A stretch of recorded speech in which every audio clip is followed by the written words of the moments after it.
ஒரு பிளைப்புடி வெட்டி வேறும், ஒரு கிளாஸ் தண்ணியும் போதும். ஒரு மேஜிக் இந்த கொஞ்சமான வெட்டி வேற ஒரு பவுல்ல நல்லா போட்டு ஒரு கிளாஸ் ஆஃப் வாட்டர் ஊற்றி ஓவர் நைட் அப்படியே சோப் பண்ணுங்க. இதை மார்னிங் எழுந்து ஒரு 5 மினிட்ஸ் பாயில் பண்ணா போதும். பாயில் பண்ணிட்டு கொதிக்க வச்சு தண்ணியை நல்லா ஆற வச்சு இது மாதிரி சுத்தமான ஸ்ப்ரே பாட்டிலில் போட்டு வச்சுக்கிங்க.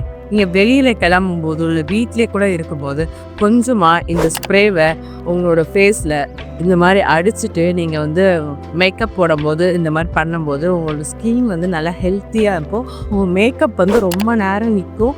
நல்ல ஒரு டோனராக வெட்டி வேர் டோனராக இது ஆக்ட் ஆகும். அது மட்டும் இல்லாத ஒரு சில பேருக்கு அங்கங்கே சின்னதாக பஸ் மாதிரி இருக்கும் தெரியுங்களா, அந்த வேர்க்குரு மாதிரி அங்கே வரும். அந்த மாதிரி இருக்கிறவங்க மார்னிங் அண்டு ஈவினிங் 2 டைம் இந்த மாதிரி அவங்களோட ஃபேஸில் ஸ்ப்ரே பண்ணும்போது அந்த ப்ராப்ளம் கம்ப்ளீட்டாக கிளியர் ஆகிடும். திரும்ப வரவும் வராது.